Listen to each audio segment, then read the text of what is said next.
Hola chicos de Avanzado Kit, hoy nos toca literatura.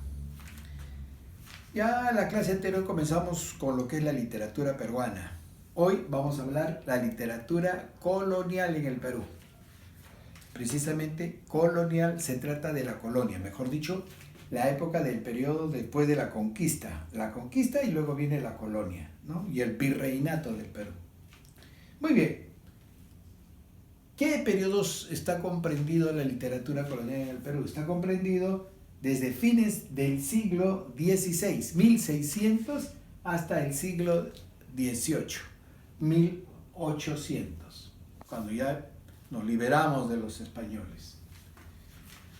En esta parte, los trabajos literarios, en esta parte, en América, en todo lo que nos corresponde a nosotros, no hay nada especial. ¿Saben por qué? Porque todo lo que hacen los españoles que llegan al Perú y los peruanos que se ubican acá, los criollos, solamente hacen copia de lo que hacían los españoles allá. Y todas nuestras obras la prohibieron. Todas las obras. Además no había nada escrito de nuestra parte, ¿no? No había nada escrito. Todo era oral. Porque los incas, la familia de los incas, los amautas, los quipucamayoc, y todas las personas que guardaban la memoria, porque ellos se guardaban la memoria. No olviden que ellos no tenían la escritura. Entonces, todos los quipucamayo y los amautas, que eran los profesores de la época, ellos todos los tenían guardados en su cabeza. Entonces, ellos transmitían de generación en generación. Cuando llegan los españoles en estos periodos, no hay nada novedoso, porque ellos escriben todo a su manera de España. Y lo nuestro lo prohíbe. Entonces, durante este periodo va a haber un receso. Hasta después, cuando ya van a aparecer escritores propios de acá de América.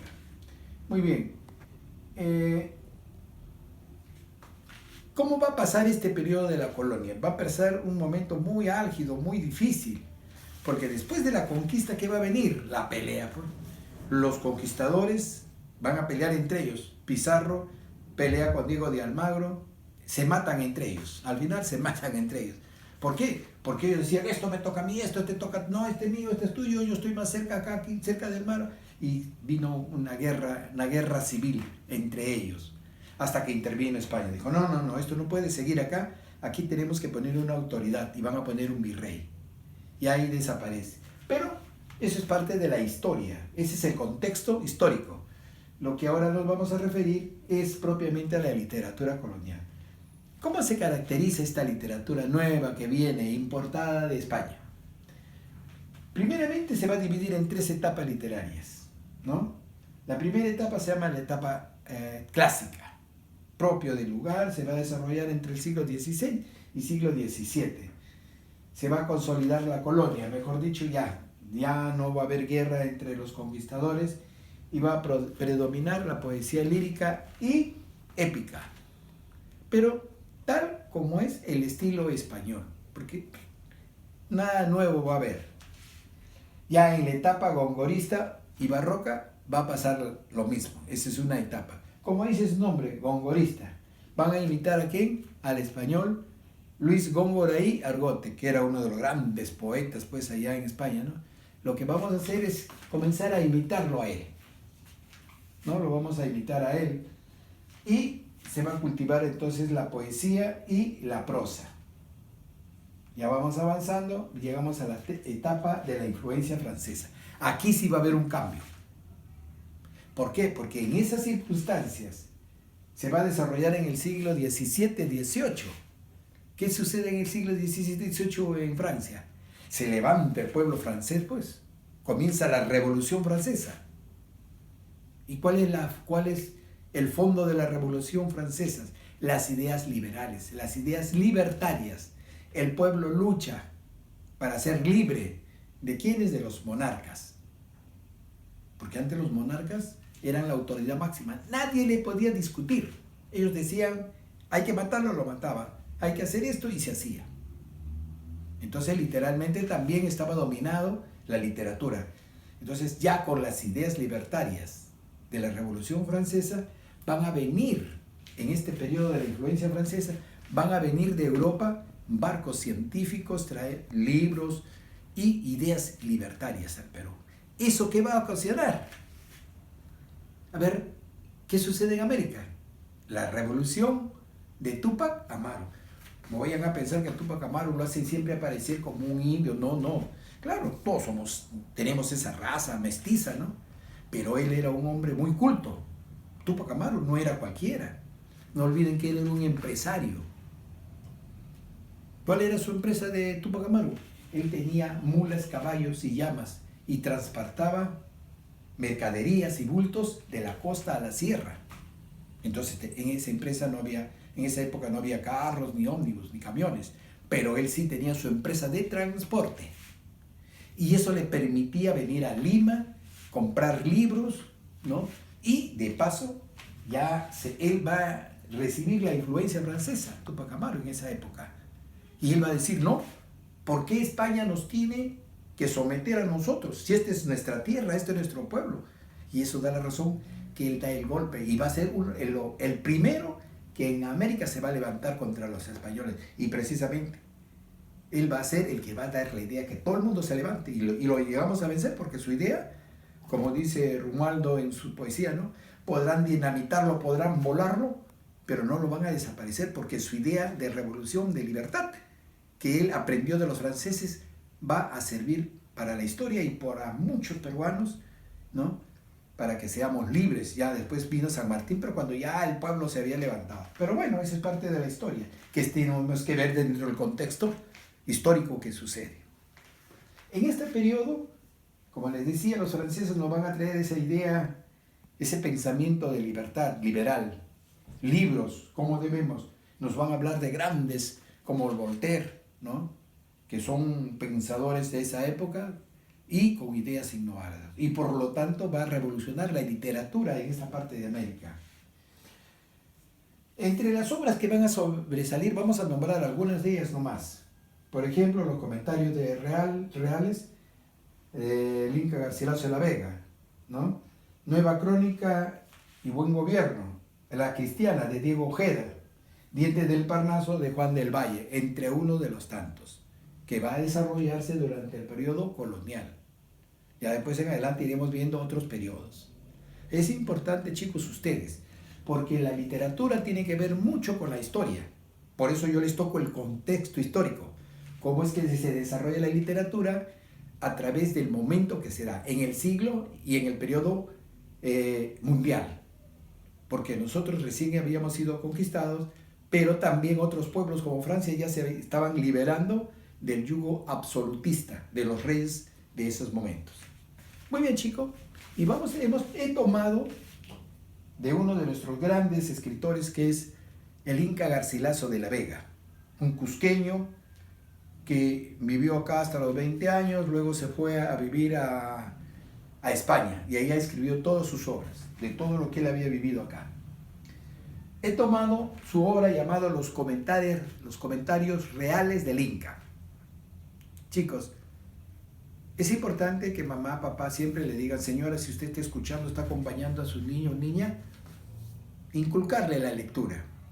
Estos libritos lo venden ahí en el mercado, esos que de las pulgas ahí, los que venden en el piso, hay un montón de chicos. Yo he estado mirando obras que cómprenles, que lean. Yo sé que hoy día se utiliza mucho los celulares, el internet. No, aprendan que lean. La persona que lee enriquece su mente y agiliza. El celular y el internet le malogra los ojos. Sí aprenden, pero también hay cosas malas, ¿ya? Pero vayamos a ver los comentarios reales. ¿De qué se trata los comentarios reales del Inca Garcilaso de la Vega? Narra los usos y costumbres del imperio del Tahuantinsuyo. Eso es lo que narra. Prácticamente es un recuento de toda la historia, pero no solamente de la historia. Se va a ocupar de la flora y fauna. Por ejemplo, de la flora, de las diferentes clases de plantas que había en el imperio, que mayormente todas ellas eran plantas que curaban, ¿no? Por ejemplo, una de las plantas sagradas que los incas tenían, ¿cuál era? La coca. La coca Hasta hoy en día, en la sierra, es una planta sagrada. Claro, los narcotraficantes lo han convertido en droga, pero eso nada tiene que ver, porque para nuestros antepasados esa era la planta que servía para comunicarse con el dios Sol. Y la flora, la fauna. Garcilaso de la Vega nos indica cómo los incas tenían como medios de carga y como medios de vida a las plantas, a los animales oriundos de Sudamérica. No hablo del Perú, porque en esa época no estaba el Perú todavía. Era, ¿qué cosa? El imperio del Tahuantinsuyo, ¿no? Entonces, ¿cuáles eran los animales oriundos de esa época? La llama, la alpaca, la vicuña, el guanaco. Pero de todos ellos, el Inca Garcilaso de la Vega decía, el animal más noble de todos ellos era la llama. Porque la llama, ¿qué les daba? Primero, era un animal de carga. Cargaba paquetes, bultos, comida, todo cargaba. ¿Qué más? Su carne. Su carne era apreciada porque le servía de alimento al pueblo. ¿Qué más? Su leche. Claro, no en abundancia, pero también tomaban su leche. ¿Y qué más? Su lana, que no era tan buena y excelente como el de la vicuña, pero se utilizaba su lana. ¿Para qué? Para confeccionar los vestidos de los hombres, pues, del imperio. El pueblo tenía su llama y cuando morían ya les sacaban, o en tiempos en que tenía bastante, para confeccionar su ropa.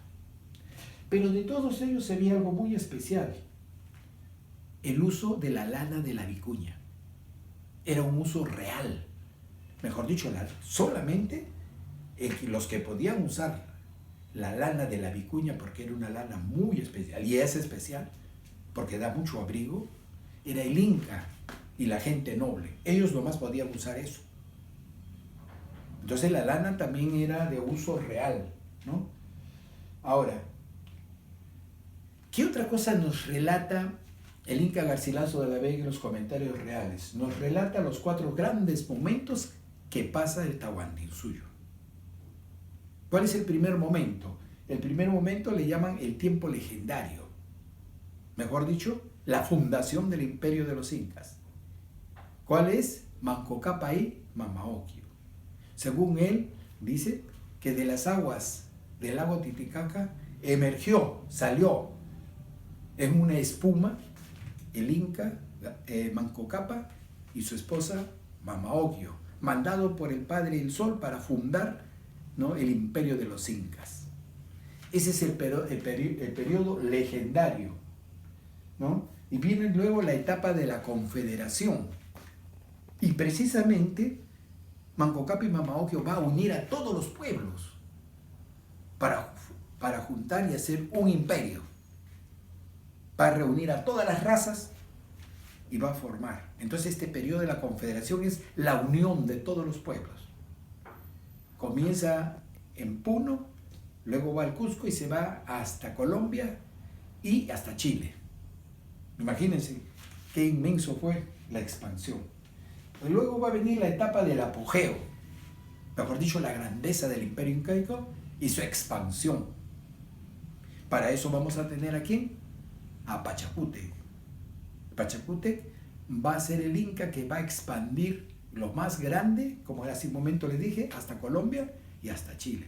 Porque Pachacútec fue uno de los grandes incas guerreros. Y junto a él, su hijo Tupac Yupanqui. Y su hijo de Tupac Yupanqui, Huáscar. Y su hijo de Huáscar, su hijo de Tupac Yupanqui es Huayna Cápac. Y su hijo de Huayna Cápac tiene 2 hijos, Huáscar y Atahualpa. Que finalmente, por una falta, porque le voy a contar. Muchos dicen en la historia, por eso yo les decía hace un instante, esto tiene que ver con el contexto histórico. Literatura tiene que ver mucho con el contexto histórico. ¿Qué sucedió? ¿Por qué se pelearon Huáscar y Atahualpa? Huayna Cápac, que es casi el último de los incas, se enfermó. ¿Por qué? Porque él tuvo contacto con los españoles y los españoles le contagiaron la viruela, que era una enfermedad española que trajeron a América.